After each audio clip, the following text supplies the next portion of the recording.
আমার মনে হয় ডিএটা উনি চেপে দেওয়ার চেষ্টা করবেন।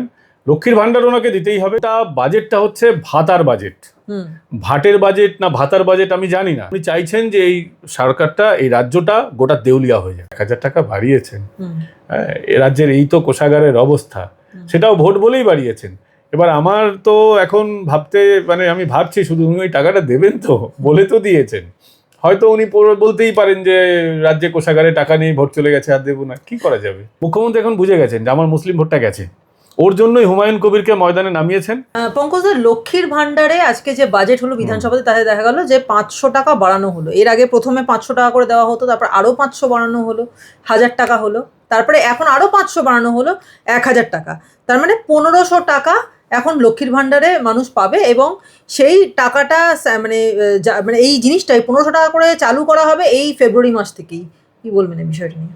না, মুখ্যমন্ত্রীকে ভোটে জিততে গেলে তো এটা করতেই হতো, কারণ যেভাবে উনি আজকের দিনেই হেনস্থা হয়েছেন, কারণ সুপ্রিম কোর্টে তো দেখলাম ওনাকে তো প্রচুর টাকা এবার দিতে হবে, ডিএতে উনি কেস খেয়ে বসে আছেন। কালকে অনেক হম্বিতম্বি করেছিলেন সুপ্রিম কোর্টে, আজকে সুপ্রিম কোর্ট বুঝিয়ে দিয়েছে যে হম্বিতম্বির অ্যাকচুয়ালি ফলটা কি হয়, এবং খুব দ্রুত রেজাল্ট পেয়েছেন। এটা হচ্ছে সূর্যের বছর, সূর্যের বছরে খুব দ্রুত রেজাল্ট হয় আর কি। তো দেখছি যে ভবিষ্যৎবাণীগুলো মিলে যাচ্ছে।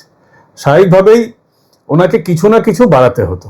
ডিএটা তো সুপ্রিম কোর্টের নির্দেশে বাড়লো, ওখানে উনি খুব একটা লাভ পাবেন না। আর এটা তো উনি দিতে চাননি, ঘেউ ঘেউ বলেছিলেন, অনেক কিছু বলেছেন। এদেরকে দিয়ে ভোটটা করেন, কিন্তু টাকা দেন না। আজকে উনি স্বাভাবিকভাবে, এটা ভোট অন অ্যাকাউন্ট বাজেট হয়েছে, এবং এই বাজেটটা পুরোপুরি ভোট কেন্দ্রিকই বাজেট হয়েছে। লক্ষ্মীর ভান্ডারে উনি টাকা বাড়িয়েছেন, আশা কর্মীদের সুবিধা বাড়িয়েছেন, অন্যান্যদের যুবশ্রী বলে আরেকটা প্রকল্প করেছেন, সেখানেও যুবক বেকার যারা আছেন তাদেরকে টাকা দিয়েছেন, যুবসাথী। হ্যাঁ, একদমই। তো পুরো এই বাজেটটা ভোট কেন্দ্রিক বাজেট হয়েছে, এবং এই বাজেটে উনি তো প্রত্যেক বছর আমরা দেখতে পাই যে শিল্প সম্মেলন করেন। তো সেই শিল্প সম্মেলনের প্রতিফলন এই বাজেটে ছিল না। একটাও শিল্পের উল্লেখ নেই, সুপার স্পেশালিটি হাসপাতালের উল্লেখ নেই। ওনার ভাইপো তো দেখি জায়গায় জায়গায় বিভিন্ন রকম হেলথ ক্যাম্প করে বেড়াচ্ছেন। তো নিশ্চয়ই হেলথের অবস্থা, রাজ্যের স্বাস্থ্য ওনারই তো দপ্তরের আন্ডারে, ওনারই আন্ডারে রয়েছে, তো তার অবস্থা ভালো নেই। তা সত্ত্বেও স্বাস্থ্য খাতে কোনো টাকা এবার দেখলাম সেরকম কিছুই নেই, শিক্ষাক্ষেত্রে নেই, শুধুমাত্র ভোটের জন্য দান খয়রাতি প্রকল্প আজকের বাজেটে আমরা দেখতে পেয়েছি। দিয়ে যখন দেওয়ার প্রশ্ন এর আগের বার যখন কোর্টে উঠেছিল, তখন রাজ্যের পক্ষ থেকে প্লিড করা হয়েছিল যে এত টাকা কোথা থেকে পাবো, এত টাকা এই মুহূর্তে দেওয়া সম্ভব নয়, দয়া করে সময় দিন। তো সেই সময় যখন দেওয়া হলো, এখন ডিএও দিতে হবে, আবার লক্ষ্মীর ভান্ডারের কথাও বাড়িয়ে দিলেন যে সেখানেও 500 টাকা করে বাড়ানো হবে, ভোটমুখী যেহেতু বাজেটটা হয়েছে। এত টাকা এবার পাবেন কোত্থেকে? তিনি তো বলে যাচ্ছেন নাকি কেন্দ্র টাকা দেয় না। দেখো, কেন্দ্র টাকা দেয় না এই কথা উনি বলেন, কিন্তু এটা তো একদমই সত্যি নয়। কেন্দ্র ওই প্রকল্পগুলোতে টাকা বন্ধ করেছে যেখানে উনি ইউটিলাইজেশন সার্টিফিকেট দিতে পারেননি। ইউটিলাইজেশন সার্টিফিকেট কেন দিতে পারেননি? 9/6 হয়েছে প্রকল্পে, তাই দিতে পারেননি। যেটা আগে এমজি নারেগা নাম ছিল, এখন জিরামজি হয়েছে। এছাড়া আমাদের আবাস প্রকল্পে দেখেছি যেগুলো বন্ধ আছে মোটের উপরে, বন্ধ বলবো না, ইউটিলাইজেশন সার্টিফিকেট দিলেই আবার চালু হয়ে যাবে। তো উনি ইউটিলাইজেশন সার্টিফিকেট দিলেই চালু হয়ে যাবে, উনি দিচ্ছেন না বলে টাকা পাওয়া যাচ্ছে না। এই টাকাগুলো আসবে কোথা থেকে? উনি রিজার্ভ ব্যাংক থেকে ধার নেবেন না বিশ্ব ব্যাংক থেকে ধার নেবেন, এটা ওনার ব্যাপার। কিন্তু যেটা শুভেন্দু অধিকারী অভিযোগ করেছেন টাকা কোথা থেকে আসে, এই প্রকল্পের টাকা তুলে ওই প্রকল্পে দেওয়া হয়, ওই প্রকল্পের টাকা তুলে এই প্রকল্পে দেওয়া হয়। কেন্দ্র সরকার প্রকল্প ভিত্তিক টাকা দেয়, বা বিভিন্ন রকমের সরকারি যে ব্যবস্থাপনা আছে সে তার জন্য টাকা দেয়। উনি যেটা করেন, স্বাস্থ্যর টাকা থেকে বের করে শিক্ষায় ঢুকিয়ে দেন, শিক্ষার টাকা এখান থেকে ওখানে এইসব করে করে ম্যানেজ করে চলছে। তো এই ম্যানেজ মাস্টার তো উনি অনেকদিন ধরেই ম্যানেজ করছেন। এটা কি করে ম্যানেজ করবেন সেটা দেখার বিষয় অবশ্যই থাকবে। কিন্তু আমার যেটা আজকে মনে হয়, ডিএর ক্ষেত্রে ডিএর টাকাটা হয়তো উনি মেরে দেওয়ার চেষ্টা করবেন। আমি আজকে একজন আইনজীবীর সাথে কথা বলছিলাম, উনি বলছিলেন যে যদি উনি চেষ্টা করেন যে মডেল কোড অফ কন্ডাক্ট যদি ফেব্রুয়ারি মাসের শেষেই লাগু হয়ে যায়, তাহলে উনি হয়তো সুপ্রিম কোর্টে আবার অ্যাপিল করতে পারেন যে মডেল কোড অফ কন্ডাক্ট চালু হয়ে গেছে, আমি কি দেব বলে প্রশ্ন করে একটা যদি উনি অ্যাপিল করেন সুপ্রিম কোর্টে, আর তার জন্য চেপে চুপ করে যদি বসে থাকেন, তাহলে কিন্তু ভোটটা পার হয়ে যেতে পারে। এই একটা 9/6 উনি করার চেষ্টা করবেন বলে এখন অব্দি মনে হচ্ছে। কারণ ওই টাকা দিতে গেলে লক্ষ্মীর ভান্ডারের টাকা আটকে যাবে, বাদ বাকি প্রকল্পগুলো তো সব গল্প। ওটা প্রকল্প নয়, ওটা হচ্ছে গল্প। ভোটে জিতলে তারপর উনি করবেন কি করবেন না, যদি না করেন ওনার তো কেউ কিছু করতে পারবে না। সবে 15ই আগস্টের পর, 15ই আগস্টের মঞ্চে উনি আবার নেতাজি সেজে আবার নতুন কিছু গল্প দেবেন, তো সেইগুলো সবই রয়েছে। কিন্তু আমার যেটা মনে হয়, উনি মার্চের মধ্যে বিরাট বিপদে পড়বেন, কারণ এত টাকা এত কম সময় উনি কোথা থেকে জোগাড় করবেন এটা কিন্তু মুশকিলের ব্যাপার। আমরা যেটা জানি যে গত পুজোর সময় ওনার ঋণ নেওয়ার কথা ছিল রিজার্ভ ব্যাংক থেকে, এবং ওয়ার্ল্ড ব্যাংকের বিভিন্ন মনিটারি ফান্ড টান্ড থাকে, সেই সমস্ত জায়গা থেকে বিভিন্ন প্রকল্প দেখিয়ে ওনার টাকা নেওয়ার কথা ছিল, কিন্তু সেটা হয়ে ওঠেনি। এবার ভোটের জন্য ঘোষণা তো করে দিয়েছেন, আমার মনে হয় ডিএটা উনি চেপে দেওয়ার চেষ্টা করবেন। লক্ষ্মীর ভান্ডার ওনাকে দিতেই হবে, কারণ 50% তো মহিলাদের ভোটটা না পেলে তো উনি হেরে যাবেন। এমনিতেই হিন্দু ভোটের, পুরুষ ভোটের বেশিরভাগ ভোট তো বিজেপির দিকে, হিন্দু ভোটের মহিলা ভোটেরটাও এবার অনেকটাই আমরা যে সমস্ত কাণ্ড হয়েছে বেলডাঙ্গার হোক বা বাংলাদেশের বিষয় আশয় দেখার পরে মহিলারা অনেক আতঙ্কিত, আরজি করার পর থেকে। তারপরে একের পর এক ঘটনা ঘটেছে, দুর্গাপুরের ঘটনা মনে করিয়ে দেবো, কসবা ল কলেজের ঘটনা। তাই মহিলা ভোটটাকে উনি চেষ্টা করছেন যে লক্ষ্মীর ভান্ডার দিয়ে যে কোনো ভাবে হোক ম্যানেজ করার চেষ্টা উনি করছেন। এই যে এক্ষুনি লক্ষ্মীর ভান্ডার নিয়ে কথা হচ্ছিল, তো শুভেন্দু অধিকারী খুব সঙ্গত একটা প্রশ্ন আজকে বিধানসভার বাইরে সাংবাদিকদের সামনে তুলে ধরেছিলেন, যে তিনি ভারত মানে কলকাতার বা ওয়েস্ট বেঙ্গলের মহিলাদের লক্ষ্মীর ভান্ডারের নামে 1500 টাকা দিচ্ছেন, অথচ গোয়াতে যখন তিনি গেছিলেন ভোট করাতে সেখানকার মহিলাদের জন্য 5000 টাকার বন্দোবস্ত করেছিলেন, যে ভোটে জিতলে তাদেরকে 5000 টাকা দেওয়া হবে। তাহলে কি গোয়ার চাইতে পশ্চিমবঙ্গের মহিলাদের দাম কম, যে 1500 টাকাতে তাদেরকে কিনে নেওয়া যায়? উনি তো বিভিন্ন সময় এক একটা রেট বেঁধে দেন। নারীদের অসম্মান হলে, আমি শব্দটা ব্যবহার করতে চাইছি না, কিন্তু নারীদের অসম্মান হলে সেখানে উনি রেট বেঁধে দিয়েছিলেন। এবার ওনার রেট তো উনি জানেন যে উনি কেন রেট বেঁধে দেন বিভিন্ন রকম, সেটা নিয়ে আমি বিশেষ কিছু বলতে চাই না। তবে যেহেতু আমার যেটা মনে হয়, গোয়ায় উনি তো জানতেন যে নিশ্চিত হার ওনার হবে, উনি তো জিতবেন না, সেই কারণে উনি একটু বেশি বাড়িয়ে বলেছিলেন, যাতে প্রতিশ্রুতি সুন্দর মনে হয়, কিছু ভোট কাটা যায়। কিন্তু এখানে তো উনি ক্ষমতায় আছেন, ওনাকে তো ওই টাকাটা দিতে হবে, সেই কারণে উনি টাকাটা কমিয়ে দিয়েছেন। এটা গেল বিষয় নম্বর 1। দ্বিতীয় হচ্ছে যে টাকা দেওয়ার সমস্যা নেই রাজ্যে, যদি রাজ্যের কাছে যদি প্রভূত টাকা থাকে, যদি রাজ্য খুব ভালো অবস্থায় থাকে অর্থনৈতিকভাবে, তাহলে তো টাকা দিতে সমস্যা নেই। এই রাজ্যের ক্ষেত্রে সমস্যাটা হচ্ছে এই রাজ্যে শিল্প নেই, রাজ্যের নিজস্ব ইনকাম নেই, রাজ্য চলে শুধুমাত্র জিএসটির টাকা দিয়ে, রাজ্য চলে মদের যে টাকাটা আসে রেভিনিউ থেকে সেসব দিয়ে, পেট্রোলের একটা অংশ পায় রাজ্য, এই সব দিয়ে চলছে। কিন্তু রাজ্যে যদি সত্যি শিল্পের অবস্থা ভালো হতো, রাজ্যে কর্মসংস্থানের অবস্থা ভালো হতো, রাজ্যের যদি অর্থনৈতিক অবস্থা ভালো হতো, তাহলে 5000 কেন 10,000 টাকা দিলেও বা কি সমস্যা আছে? বিজেপি শাসিত রাজ্যগুলো তো এক একটা রাজ্য 2500 টাকা দিচ্ছে, কেউ 3000 টাকা দিচ্ছে, বিভিন্ন রকম তাদের প্রজেক্ট আছে, তাদের তো অবস্থা ভালো ওই সমস্ত রাজ্যগুলোর। এখান থেকে সংখ্যালঘুরা ওই রাজ্যে কাজ করতে যায়, এখানে তৃণমূলকে ভোট দেয়, আর বিজেপি শাসিত রাজ্যে কাজ করতে যায়। আমি কাউকে ছোট করে বলছি না, আমি শুধু অর্থনৈতিক অবস্থা বলছি বিভিন্ন রাজ্যের ক্ষেত্রে। এ রাজ্যে শুভেন্দু অধিকারী বলেছেন 3000 টাকা করে বিজেপি যদি ক্ষমতায় আসে তাহলে দেবেন।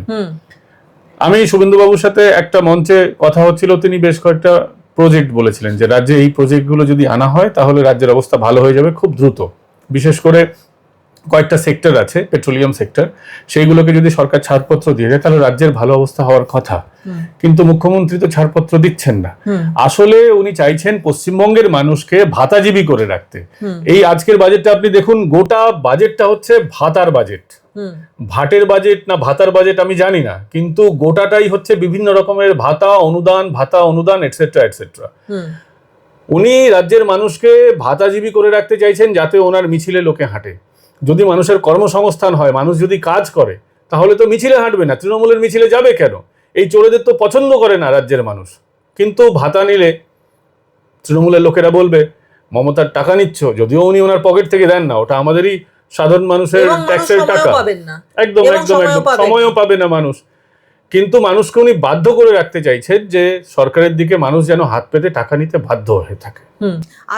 আজকের বাজেটে আরেকটা বিষয় দেখা গেল যে শিক্ষকদের জন্য টাকা, প্যারা টিচার, শিক্ষা বন্ধু, সহায়ক সহায়িকা, সম্প্রসারক, মুখ্য সম্প্রসারক, বিশেষ শিক্ষাবিদ এবং ব্যবস্থাপনা কর্মীদের জন্য মাসিক সম্মানী 2026 সালের এপ্রিল মাস থেকে আরো 1000 টাকা করে বৃদ্ধি করা হলো। এবং উল্লেখিত কর্মীদের মধ্যে কেউ যদি 60 বছর বয়সে মানে পূরণ করবার আগেই তিনি মারা যদি যান, তাহলে নিকটাত্মীয়দের জন্য এককালীন 5 লক্ষ টাকা ক্ষতিপূরণ হিসেবে দেওয়া হবে। এবং এই উদ্দেশ্যে 2026-27 অর্থ বছরের বাজেটে 110 কোটি টাকা বরাদ্দ করার প্রস্তাব করা হয়েছে। এই প্রস্তাব কি শুধু কাগুজে প্রস্তাব, নাকি সত্যি সত্যি এর কোনো ফল কখনো কেউ দেখতে পাবে? না, বিষয়টা হচ্ছে সর্বশিক্ষা মিশন হোক বা যে কোনো কেন্দ্রীয় সরকার যেখানে টাকা দেয়, সেই টাকাগুলো মুখ্যমন্ত্রীর দপ্তরগুলি মেরে দেয়। সরকার ধরুন এক একটা ক্ষেত্রে যদি 25,000 টাকা পার ইন্ডিভিজুয়াল প্রতি যদি টাকা দেয়, দেখা যায় এরা হয়তো 12,000 টাকা দিচ্ছে, ওই টাকা সাইফন করে অন্য প্রকল্পে ঢেলে দিচ্ছে। সমস্যা তো ওই জায়গায়। সর্বশিক্ষা মিশনের টাকা এ রাজ্যে 9-6 হয়েছে, বহু অভিযোগ আছে। এ রাজ্যে বাচ্চাদের খাবারের টাকা, মিড ডে মিল যেটা, সেখানেও 9-6 হয়েছে। এরা শিশুদের চাল থেকে, কয়লা থেকে সবকিছু চুরি করবে। সমস্যাটা হচ্ছে কেন্দ্র যে টাকা পাঠায় এরা বলছে দেয় না। আরে মুখ্যমন্ত্রী কি কালীঘাট থেকে টাকা বের করে দেন নাকি? ওনার কি কোনো টাকশাল আছে না ছাপাখানা আছে? সবই তো হচ্ছে জনগণের টাকা। জনগণ ট্যাক্স দেয়, সেন্ট্রাল গভর্নমেন্টের কাছেও পৌঁছয়। জিএসটির ক্ষেত্রে এসজিএসটি, সিজিএসটি দু রকমের হয়। সাধারণ মানুষ তো জানে, কিন্তু যারা জানে না বা যারা বোঝে না, কিছু মানুষ তো আছে, তাদের উনি বোকা বানানোর চেষ্টা করেন।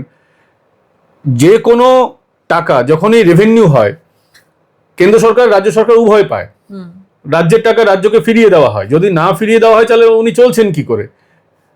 এই রাজ্যের তো অন্য কোনো ছাপাখানা নেই। কেন্দ্রের টাকাই উনি সাইফন করছেন। এবার যেগুলো উনি প্রতিশ্রুতি দিচ্ছেন তার বেশিরভাগটা হয়তো তাকে রাখতে নাও হতে পারে, কারণ মে মাসে আমরা মনে করছি যে এই সরকারটা আর থাকছে না। তাই উনি এত কিছু বলে যাচ্ছেন যে নতুন সরকার যখন আসবে তখন সেই সরকারের ঘাড়ে, দেখুন সরকার বদলে গেলে কিন্তু আগের যে প্রজেক্টের দায় কিন্তু বন্ধ হয়ে যায় এমনটা নয়। এখন মুখ্যমন্ত্রী মমতা বন্দ্যোপাধ্যায় নেই, রেলমন্ত্রকে নেই। উনি যখন রেলমন্ত্রী ছিলেন যেই সমস্ত প্রজেক্টগুলো উনি শুরু করে দিয়ে গেছিলেন সেগুলো এখনো চলছে, আর ওনারই শুরু করা প্রজেক্ট এখন উনি বাধা দিচ্ছেন। চিংড়িঘাটাতে আমাদের ইস্ট ওয়েস্ট মেট্রো লাইনটা এখনো আটকে আছে মমতা বন্দ্যোপাধ্যায়ের সৌজন্যে, কারণ উনি জায়গাটা ছাড়ছেন না। বহু জায়গায় বন্ধ হয়েছিল, এয়ারপোর্টের লাইনটাও যেটা মেট্রো লাইন আছে ওটা বন্ধ হয়েছিল, পুলিশ জায়গা ছাড়ছিল না। যাই হোক, ওটা সমস্যা সমাধান হয়ে গেছে। তো সমস্যা হচ্ছে কি, উনি যেগুলো বলে যাচ্ছেন এমন ঋণগ্রস্ত রাজ্যকে করে যাবেন যে সরকার আসবে তারা আর চালাতে পারবে না। উনি চাইছেন যে এই সরকারটা, এই রাজ্যটা গোটা দেউলিয়া হয়ে যায়। 2026 সালের এপ্রিল মাস থেকে এই ভাতার টাকা বাড়ানো হবে, বা এই ধরনের বাড়ানোর যে টাকা বাড়ানোর ঘোষণাটা 2026 সালের এপ্রিল মাস থেকে। প্রশ্নটা হচ্ছে মে মাসে ভোট, এবং 2026 সালে এপ্রিল মাসে উনি টাকা বাড়াচ্ছেন, যদিও তখনও মডেল কোড অফ কন্ডাক্ট লাগু হওয়ার কথা নয়, বাট স্টিল সেই সময়টা একদম ভোটের আগে, সেই সময় যদি টাকা বাড়ানো হয় তার মানে পরিষ্কার এটা একটা ইন্ডিকেশন যে তিনি ভোট পাওয়ার জন্যই এই টাকাটা বাড়াচ্ছেন। এবং দ্বিতীয় কথা, যে মাসে মাত্র 1000 টাকা যদি বাড়ানো হয় সেটা কোন কাজে লাগে? এখন যে পরিমাণ দ্রব্যমূল্য বৃদ্ধি হয়েছে সেখানে দাঁড়িয়ে 1000 টাকা তো দুদিনে উড়ে যাবে। দুদিনে উড়ে যায় ঠিক কথা, কিন্তু মানুষের মনে হয় যে কিছু হলেও তো বাড়লো। এবার গরিব মানুষ, এ রাজ্যে তো প্রচুর মানুষ গরিব মানুষ আছেন, তাদের কাছে এই টাকাটা গ্রামে গঞ্জে কিন্তু ফ্যাক্টর, এটা ঠিক, এটা অস্বীকার করলে চলবে না। গ্রামে যে মানুষটার দিন আনে দিন খায়, তাদের একটা মহিলার হাতে যদি 1000 টাকা যায়, 1500 টাকা যায়, বা বিভিন্ন উনি প্রকল্প ঘোষণা করেছেন, 1 টাকা হলেও কিন্তু মানুষের কাছে যখন যায় মানুষ মনে করে যে হ্যাঁ আমরা কিছু পেলাম। এটা অস্বীকার করার কোনো জায়গা নেই, যে কারণে প্রত্যেকটা সরকারই এই চেষ্টাটা করছে। এবার তৃণমূলের সমস্যাটা কি, তৃণমূল সেটাকে মনে করে যে মুখ্যমন্ত্রী নিজের পকেট থেকে টাকা দিচ্ছেন। একদম বাড়ি পৌঁছে গিয়ে তারা বলে যে ভোটটা কিন্তু দিতে হবে, সরকার আমাকে তো সুবিধা দিতেই পারে, তার জন্য আমাকে ভোট দিতে হবে, এটা কিন্তু গণতন্ত্রে হয় না।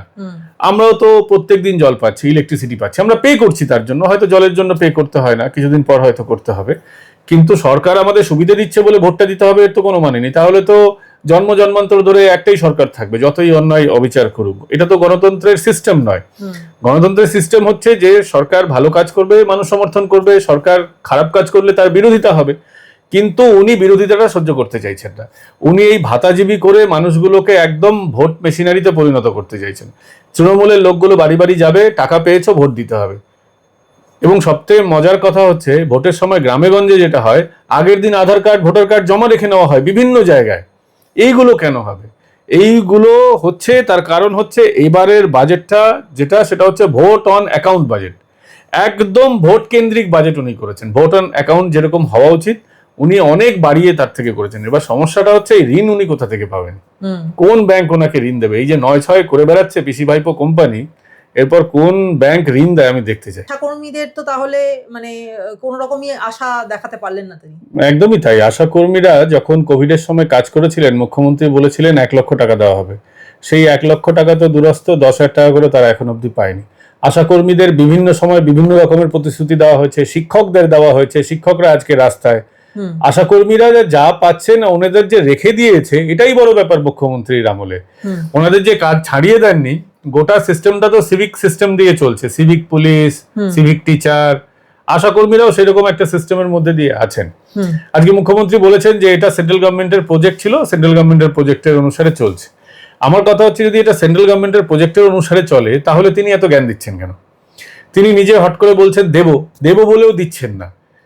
তিনি নিজেই বলেছিলেন প্রতিশ্রুতি মানে সবচেয়ে বড় ভাওতা, এবং সবচেয়ে বেশি ভাওতাবাজি উনিই করেন। উনি যত প্রতিশ্রুতি দিয়েছেন একটা প্রতিশ্রুতি পালন হয়নি। আরজি করের পর আপনার মনে থাকবে যখন গোল টেবিল বৈঠকে রফা হলো, রফার একটা বড় বিষয় ছিল যে বিভিন্ন যে চিকিৎসা কলেজগুলো আছে, ডক্টরি কলেজগুলো আছে, মেডিকেল কলেজগুলো, সেখানে মেডিকেল কলেজে ভোট করাতে হবে, এপ্রিল মাসের মধ্যে ভোট হয়ে যাবে।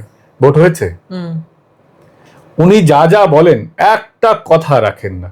আমরা তো একদিন আগে দেখলাম সবচেয়ে বড় ভাওতা। আমি আপনাকে দায়িত্ব নিয়ে বলছি আজকে অন ক্যামেরা, আমি ক্যাম্পেইন কলিং এ দর্শকদের বলছি, এই যে অনুপ্রাণিত চটিচাড়া সংবাদ মাধ্যমগুলো বলল মমতা বন্দ্যোপাধ্যায় লয়ার হিসেবে দাঁড়িয়েছিলেন, আমার কাছে প্রমাণ আছে মমতা বন্দ্যোপাধ্যায় লয়ার হিসেবে দাঁড়ায়নি। মমতা বন্দ্যোপাধ্যায় যেটা বলেছেন ওটা সত্যি কথা বলেছিলেন, যে আমি সাধারণ মানুষ হিসেবে, পশ্চিমবঙ্গের মানুষ হিসেবে যাচ্ছি। লয়ারদের যে তালিকা আছে সেখানে মমতা বন্দ্যোপাধ্যায়ের নাম নেই, 15 জনের তালিকা আছে, আমার কাছে সেই তালিকা আছে। আমি ক্যাম্পেইন কলিং এর দর্শকদের সেটা দেখাতে চাইবো, আমি আপনাদের দিয়েও দেবো সেই তালিকাটা। কোথাও নাম নেই, অথচ অনুপ্রাণিত সংবাদ মাধ্যমগুলি দেখালো মমতা বন্দ্যোপাধ্যায় লয়ার। মমতা বন্দ্যোপাধ্যায়ের অবশ্য তার মধ্যে একটি সংবাদ মাধ্যম খুব ভালো কাজ করেছে, আমি নাম বলছি না, তারা মমতা বন্দ্যোপাধ্যায় যে ইস্ট জর্জিয়ার ডিগ্রি হোল্ড করেন সেটা কিন্তু কালকে দেখিয়েছে। এর জন্য আমি সেই সংবাদ মাধ্যমকে থ্যাঙ্কস জানাচ্ছি। আশা এবং অঙ্গনওয়াড়ি কর্মীদের জন্য মাত্র 1000 টাকা করে বাড়ানো হলো, যেটা আমরা দেখলাম মোটেই আশাপ্রদ বিষয় নয়। তো সেখানে 1000 টাকা বৃদ্ধি সেই আশা কর্মী বা অঙ্গনওয়াড়ি কর্মীদের জন্য যারা প্রত্যেক দিন 24 ঘন্টা মাঠে ঘাটে দৌড়ে বেড়াচ্ছেন, কোনো প্রসূতির যদি রাত্রিবেলায় প্রসব যন্ত্রণা উঠলো সেখানে ছুটে যাচ্ছেন, গর্ভবতী মায়েদের চিকিৎসার পরে তাদের যে মানে পোস্টপার্টাম যে ডিজিজগুলো, প্রবলেমগুলো হয় সেগুলো টেক কেয়ার করছেন, এবং তাদের পরিশ্রমের জায়গায় এবং মূল্যবৃদ্ধি যেভাবে হচ্ছে সেখানে 1000 টাকা তো প্রায় কিছুই না। এক, দুই হচ্ছে যে করোনা এবং টিকাকরণ গ্রামগঞ্জের বিভিন্ন দরকারের সময় কিন্তু তাদের পরিষেবার সবচেয়ে বড় দায়িত্বটা তারাই নেন। তাদেরকে এখনো সম্মানী ভিত্তিক কর্মী করে রাখা হলো, তাদেরকে পার্মানেন্ট করা হলো না। এটা তো ভারী অন্যায়। এ রাজ্যে তো চাকরি বাকরি তো নেই, পুলিশের চাকরিতেই আমরা দেখতে পাচ্ছি সিভিক ব্যবস্থা, সেখানে এই জায়গায় তো আর কিছু বলার নেই আমার। সবচেয়ে বড় ব্যাপার হচ্ছে ভোটের সময় মমতা বন্দ্যোপাধ্যায়ের কাছে ইলেকশন কমিশন তালিকা চেয়েছিল কর্মীদের, গ্রেড 2 অফিসারদের তালিকা চেয়েছিল। মমতা বন্দ্যোপাধ্যায় এই আশাকর্মীদের ভিড়িয়ে দিয়েছিলেন। তো ইনি সব জায়গায় আশাকর্মীদের ভিড়িয়ে দেন, কিন্তু টাকা দেওয়ার বেলায় তিনি আর স্পিকটি নট হয়ে যান। ভোটের সময়, বিভিন্ন সময়ে যে ধরনের দুর্যোগ হয়, দুর্যোগের সময় এদের কাজে লাগানো হয়, টিকাকরণের সময় কাজে লাগানো হয়, কোভিডের সময় তো হয়েছেন, বহু আশাকর্মী মারা গেছেন। তো যত রকমের সামাজিক সমস্যা আছে সব জায়গায় আশাকর্মীদের ফ্রন্ট রোতে উনি দাঁড় করিয়ে দেন। কিন্তু ওই যে টাকা যখন সাম্মানিক বা অর্থনীতির কথা আসে বা যখন বেতন দেওয়ার কথা আসে তখন উনি একদম চুপ করে যান। তাও তো ভালো 1000 টাকা বাড়িয়েছেন। এ রাজ্যের এই তো কোষাগারের অবস্থা, সেটাও ভোট বলেই বাড়িয়েছেন। এবার আমার তো এখন ভাবতে মানে আমি ভাবছি শুধু উনি ওই টাকাটা দেবেন তো, বলে তো দিয়েছেন, হয়তো উনি বলতেই পারেন যে রাজ্যে কোষাগারে টাকা নেই, ভোট চলে গেছে, আর দেবো না, কি করা যাবে। যারা মাধ্যমিক পাশ করেছেন কিন্তু চাকরি পাননি তারা মাসে মাসে 1500 টাকা করে পাবেন আবেদন করলে। প্রশ্নগুলো এইরকম ভাবে আসছে যে প্রথমত এই যে ভাতা দিয়ে তাদের চাকরির ইচ্ছাটাকেই নষ্ট করে দেওয়া হচ্ছে, এক।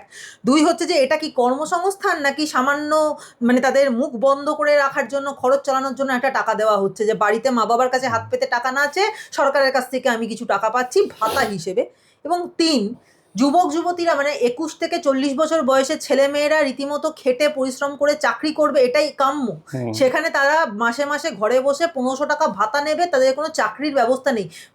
মানে আমাদের রাজ্যের অর্থমন্ত্রী, যেখানে কেন্দ্রীয় অর্থমন্ত্রী ছোট থেকেই ছেলেমেয়েরা কিভাবে কন্টেন্ট ক্রিয়েটার হয়ে সেই হিসাবে নিজের কেরিয়ার তৈরি করতে পারবে সেটার কথা ভাবছেন, সেখানে দাঁড়িয়ে আমাদের রাজ্যের অর্থমন্ত্রী 21 বছর থেকে 40 বছর বয়সে যারা পূর্ণ যুবক যুবতী তারা কিভাবে বাড়িতে বসে কোনো কাজ না করে ভাতা পাবে, এই প্ল্যানিংটা করে যুবকদের যে কাজের উৎসাহ তার উপরই তো শেষ পেরেকটা মেরে দিলেন। সমস্যা হচ্ছে কি, কেন্দ্র সরকার চাইছে দেশের অগ্রগতি। আমাদের দেশ হচ্ছে এখন 4 ট্রিলিয়ন ইকোনমি বলা হয়, আর মাত্র 2-3টে দেশ আগে রয়েছে। তো সেই জায়গায় দাঁড়িয়ে তিনি দেশকে এগিয়ে নিয়ে যেতে চাইছেন। এবার দেশ তো আলাদা কোনো শুধুমাত্র দেশ কই ভূমিকা টুকরা তো হয় নাই, মানে এটা কোনো ভূমিখণ্ড নয়, তো মানুষকে নিয়েই তো দেশ। তিনি চাইছেন প্রত্যেকটা মানুষ যাতে কাজ পায়, কাজ করে, দেশ এগিয়ে যায়, অর্থনীতির কথা ভাবা হচ্ছে। কেন্দ্রীয় বাজেটে আমরা দেখলাম কন্টেন্ট ক্রিয়েশন বললেন, এছাড়াও আমরা দেখলাম যে আয়ুষ মন্ত্রকের তরফে মানুষ যাতে আয়ুর্বেদিক ওষুধের সঙ্গে জুড়তে পারে, আয়ুর্বেদিক ওষুধের দোকান হয়, আয়ুর্বেদিক ওষুধের বা ভারতীয় যে চিকিৎসা পদ্ধতি আছে তার বিভিন্ন মেডিকেল কলেজ হবে, এই সময় সমস্ত বিষয়গুলো ভাবা হলো। আমাদের রাজ্যের জন্য ভাবা হয়েছে বেশ কয়েকটা প্রকল্প, যেটা কিন্তু পশ্চিমবঙ্গ উপকৃত হবে। তার মধ্যে অন্যতম হচ্ছে, আপনি জানেন যে দক্ষিণ 24 পরগনা, মেদিনীপুর, এই দুটো জেলার প্রচুর মানুষ মৎস্যজীবী বা মৎস্য চাষ পেশার সঙ্গে যুক্ত। যারা সরাসরি সমুদ্রে মাছ ধরেন তাদের জন্য ট্যাক্স ছাড়ের ব্যবস্থা করা হয়েছে। যারা মৎস্য চাষ করেন তাদের জন্য মাছের ভেড়ি তৈরি করে দেওয়া হবে সরকারি প্রকল্পে, সরকারি টাকায়, এই ধরনের সুবিধা দেওয়া হচ্ছে। তারপরে নারকেল চাষের জন্য সরকার অর্থ বরাদ্দ করেছে, হাই স্পিড ট্রেন দিচ্ছে, বুলেট ট্রেন হবে, এবং বিভিন্ন জেলায় জেলায় মেডিকেল কলেজ তৈরি করা হবে, মেডিকেল কলেজে হোস্টেল তৈরি করা হবে। তো সরকার, আমাদের যে সেন্ট্রাল গভর্নমেন্ট, কেন্দ্রীয় সরকার, তারা চাইছে যে পরিকাঠামোর উন্নয়ন হোক, মানুষ চাকরি করুক, কন্টেন্ট ক্রিয়েটর হোক, বিভিন্ন পেশায় যাক, ব্যবসা করুক, এবং ব্যবসা করতে গেলে যে যাতায়াতের যে প্রয়োজন আছে, সরকার ই বাস দেবে, আধুনিক বাস দেবে, ট্রেন দিচ্ছে, অনেকগুলো এয়ারপোর্ট হচ্ছে, পশ্চিমবঙ্গেও বেশ কয়েকটা এয়ারপোর্টে বরাদ্দ বৃদ্ধি করা হয়েছে। এছাড়া বেঙ্গল কেমিক্যালকে টাকা দেওয়া হচ্ছে, বিভিন্ন যারা প্রজেক্ট আছে কেন্দ্র সরকারের প্রজেক্ট, সমস্ত জায়গায় বরাদ্দ বাড়ানো হয়েছে। শুধুমাত্র পশ্চিমবঙ্গ না, সারা ভারতবর্ষের কথাই এতে ভাবা হয়েছে, প্রজেক্টগুলো এমনভাবেই নেওয়া হয়েছে। তো দেশ এগিয়ে যাক, মানুষ এগিয়ে যাক, এটা হচ্ছে কেন্দ্র সরকারের ভাবনা। আর এই রাজ্যের মুখ্যমন্ত্রীর ভাবনা হচ্ছে আমার ভোটটা বেড়ে যাক, আমার ভাইপোটা এগিয়ে যাক, রাজ্যের মানুষ একদম চুলোয় যাক, এইটা হচ্ছে মুখ্যমন্ত্রীর ভাবনা। রাজ্যের মানুষ চুলোয় যাবে, ভাতা নেবে, বাড়িতে বসে থাকবে, বিয়ে শাদী করবে না, কাজ করবে না, শুধুমাত্র ভিক্ষা করবে আর আমার মিছিলে হাঁটবে। উনি এটা চাইছেন, তার জন্য ওনার মেন্টালিটি যেরকম, রাজ্য শুধু সব ভাই, হ্যাঁ, উনি দেখুন না, উনি বলেছেন ঘুগনি বিক্রি করতে। উনি কি ওনার ভাইপোকে ঘুগনি বিক্রি করান? ওনার যে বৌমা এতগুলো আছে, আকাশ, আবেশ, অভিষেক, কারো বউ কি ঘুগনি বিক্রি করে? সব তো দেখি মার্সিডিজ, টয়োটা, বড় বড় গাড়িতে চড়ে। আমি সবকটার নামও জানি না, বড় বড় গাড়ি দেখতে পাই আর কি।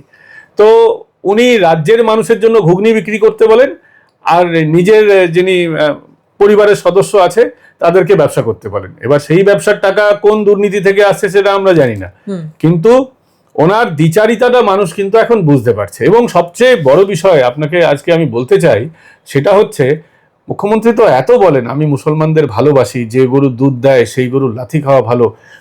মুসলিমদের জন্য কোনো প্রজেক্ট করেছেন একটাও? মুসলমানদের জন্য একটাও আজকে কিছু শুনেছেন যে এটা আমি মুসলমানদের জন্য করলাম, বা যারা ওবিসি, মুসলিম ওবিসি আছে তাদের জন্য করলাম? পাবেন না। মুখ্যমন্ত্রী এখন বুঝে গেছেন যে আমার মুসলিম ভোটটা গেছে, ওর জন্যই হুমায়ুন কবিরকে ময়দানে নামিয়েছেন। হুমায়ুন কবির ওই মুসলিম ভোটটা নিয়ে আবার দিদিমণির পায়ে অনুপ্রেরণার দেবীর কাছে গিয়ে পৌঁছে যাবে। উনি বুঝে গেছেন, এই জন্য দেখবেন মুসলমানদের জন্য উনি কিছু করছেন না। এখন ওনার টার্গেট হচ্ছে হিন্দু ভোট। মুসলিমদের উনি ছেড়ে দিয়েছেন। ওনার যখন যাকে প্রয়োজন তার হাত ধরেন, আর চা খেয়ে যখন প্রয়োজন ফুরিয়ে যায় ভাতটা ফেলে দেন। বকেয়া মহার্ঘ ভাতা বা ডিএ সেটা এই মুহূর্তে এর মধ্যেই দিয়ে দিতে হবে, এবং 25% হারেই দিতে হবে। এই কথা কিন্তু ডিএ নিয়ে অলরেডি শীর্ষ আদালত রায় দিয়ে দিয়েছে। এবং এই রায় কি তাহলে রাজ্যের জন্য একটা বড় ধাক্কা? কারণ শাসক দলের মুখপাত্র অরূপ চক্রবর্তীর দাবি, সুপ্রিম কোর্ট বুঝতে পেরেছে যে কেন্দ্র কিভাবে রাজ্যের সঙ্গে বঞ্চনা করে, তাই 25% কথা নিজেরাই বলেছে। মানে ভাবের ঘরে চুরি করলেন কি? একদমই তাই। এটা তো 9 বছর ধরে এই আন্দোলনটা চলছে। উনি ডিএ ঠিকঠাক ভাবে কেন্দ্রীয় হারে দিচ্ছেন না, 9টা বছর হয়ে গেছে। হাইকোর্ট থেকে সুপ্রিম কোর্ট, হাইকোর্টের বিভিন্ন বেঞ্চ ঘুরে সুপ্রিম কোর্টে মামলাটা পৌঁছেছে। তারপরেও ওনারা দিতে চাইছেন না।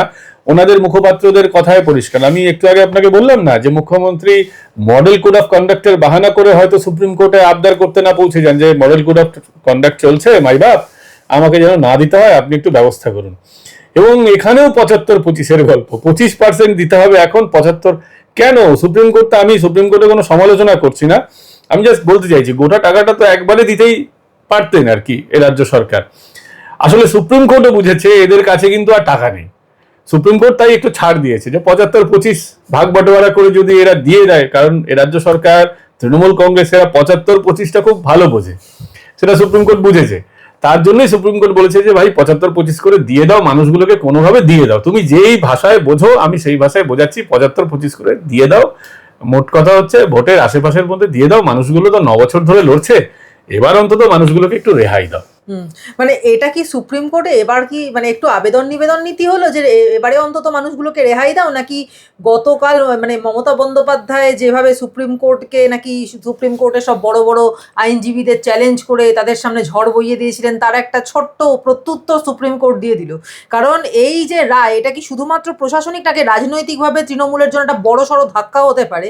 এবং দ্বিতীয়ত এই রাজ্য বাজেটের একাধিক বড় বড় সব ভোটমুখী ঘোষণা, তার সঙ্গে আবার 25% দিয়ে এত টাকা কোথা থেকে পাবে? তো দেউলিয়া হয়ে যাবে রাজ্য সরকার। সেটাই তো আমার চিন্তা হচ্ছে যে রাজ্য সরকার বা মমতা বন্দ্যোপাধ্যায়ের আবার হবেটা কি। আমার তো মনে হয় ওয়ার্ল্ড ব্যাংকের কাছে উনি এবার হাত পাতবেন, কারণ এই যে টাকা দরকার সেই টাকাটা রিজার্ভ ব্যাংকও ওনাকে দেবে কিনা আমার তো খুব সন্দেহ আছে। কারণ সকলেই জেনে গেছে এই রাজ্যে কিরকম ভাবে 9/6 হয়। বিশেষ করে যতগুলো সরকারি প্রকল্প আছে বা সরকার যতগুলো মিনিস্ট্রি, যতগুলো দপ্তর আছে মমতা বন্দ্যোপাধ্যায়ের, স্বাস্থ্য দপ্তর থেকে শুরু করে যতগুলি দপ্তর আছে, ভূমি রাজস্ব থেকে শুরু করে মমতা বন্দ্যোপাধ্যায়ের হাতে সমস্ত দপ্তর, সব জায়গায় দুর্নীতি।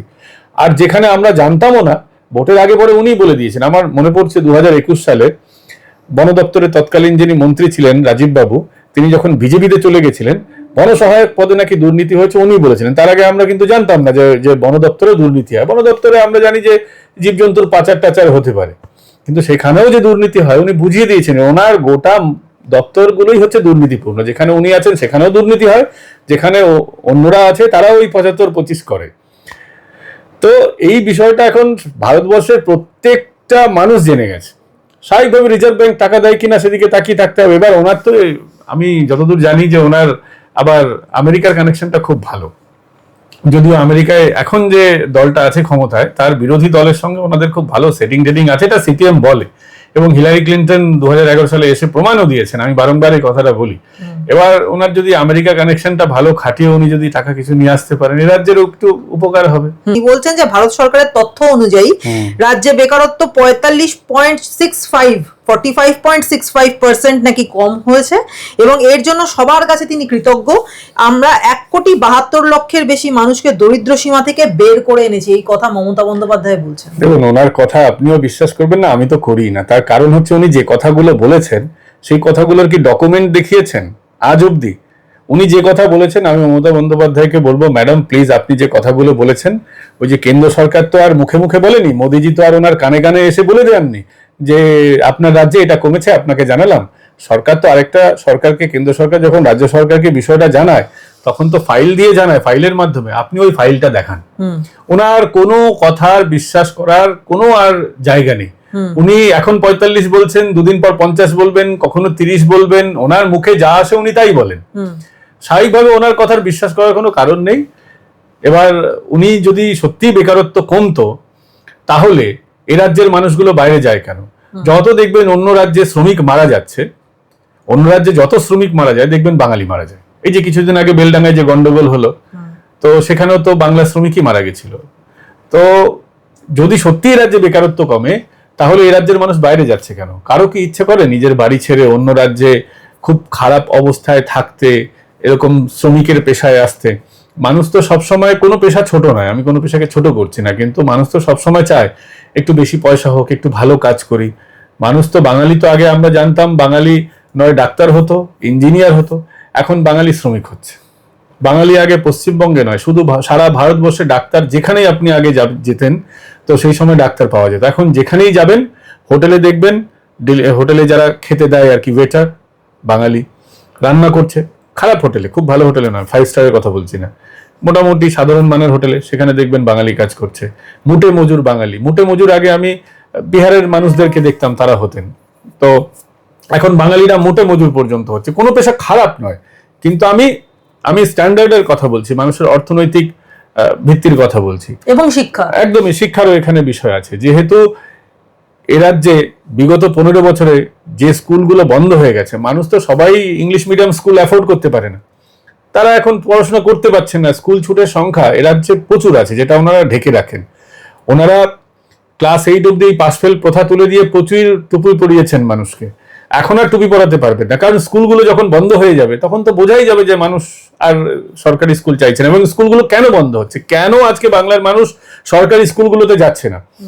তার কারণ হচ্ছে যে ইংরেজি শিক্ষা তো এখন এটা তো সারা পৃথিবীতে ম্যান্ডেটরি হয়ে গেছে। আপনাকে ইংরেজি না শিখলে বা আধুনিক শিক্ষায় শিক্ষিত না হলে তো চলবে না, মানুষ চাকরিই পাবে না। আর আমাদের সরকারি স্কুলে না আছে টেবিল, না আছে চেয়ার, না আছে টিচার, মানুষ যাবেটা কেন? উনি ইচ্ছাকৃত চাইছেন যে শিক্ষা ব্যবস্থাটা ধ্বংস হয়ে যাক। শিক্ষা ব্যবস্থা ধ্বংস হয়ে গেলে আর কেউ যদি পড়াশোনাই না করে চাকরি চাইবে না, আর যারা যদি ইংলিশ মিডিয়ামে পড়ে তারা ভালো চাকরির জন্য অন্য রাজ্যে চলে যাবে, ওনার তো সুবিধাই হবে তাদের।